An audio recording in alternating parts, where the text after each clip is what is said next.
আসসালামু আলাইকুম। সবাইকে সততা কোয়েল হ্যাচারি পক্ষ থেকে স্বাগতম। আশা করি সকলে ভালো আছেন। আমিও আলহামদুলিল্লাহ আল্লাহ তাআলার রহমতে অনেক ভালো আছি।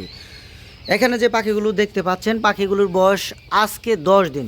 তো আমি 10 দিন বয়সী কোয়েল পাখির যত্ন কিভাবে নিচ্ছি এখন আপনাদের সেই বিষয়ে একটু ধারণা দেওয়ার চেষ্টা করব।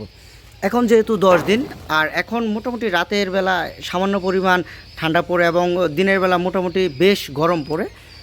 তো এখন আমি এখানে পাখিগুলোকে দিনের বেলা হালকা পরিমাণ তাপ দেই এবং রাতের বেলা মোটামুটি একটু বেশি পরিমাণে তাপ দেওয়ার চেষ্টা করি।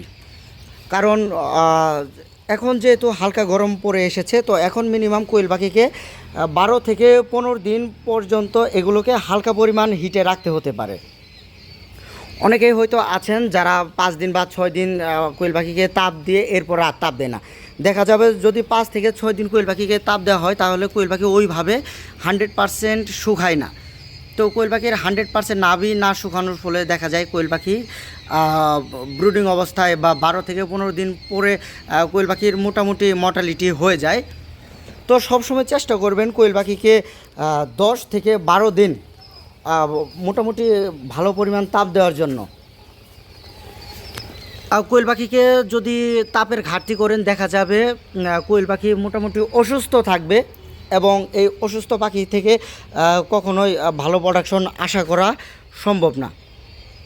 আর আমার এখানে পাখিগুলো দেখেন, আমার প্রত্যেকটি পাখি খুবই সুস্থ সবল এবং প্রত্যেকটি পাখি খুবই চঞ্চল। এখানে পাখিগুলো দেখেন ব্রুডারের চারপাশে খুব সুন্দরভাবে ছড়িয়ে ছিটিয়ে আছে।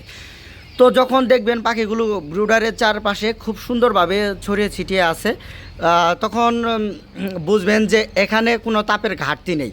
যদি তাপের ঘাটতি থাকতো তাহলে দেখা যাবে কোয়েল পাখিগুলো একটি নির্দিষ্ট জায়গায় খুব জড়সড় হয়ে থাকতো। তো এখানে যে পাখিগুলো দেখতে পাচ্ছেন, পাখিগুলোর বয়স আজকে 10 দিন। আমি আর 2 দিন পর এগুলো তাপ দেওয়া বন্ধ করে দিব। হালকা পরিমাণ তাপ শুধু রাতের বেলা দেব, দিনের বেলা কোনো প্রকার তাপ দিব না। এবং কি এই 2 দিন পর থেকে আমার এখানে ভিটামিন ডোজ চলবে, একবেলা জিঙ্ক চলবে, একবেলা ক্যালসিয়াম চলবে।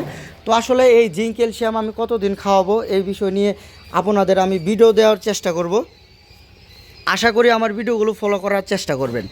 আর আমার ভিডিওগুলো ফলো করলে অন্য কোনো খামারির কাছ থেকে কোনো রকম কোনো পরামর্শ নিতে হবে না।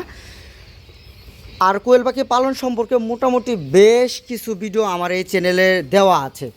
আশা করি আমার ভিডিওগুলো দেখার চেষ্টা করবেন।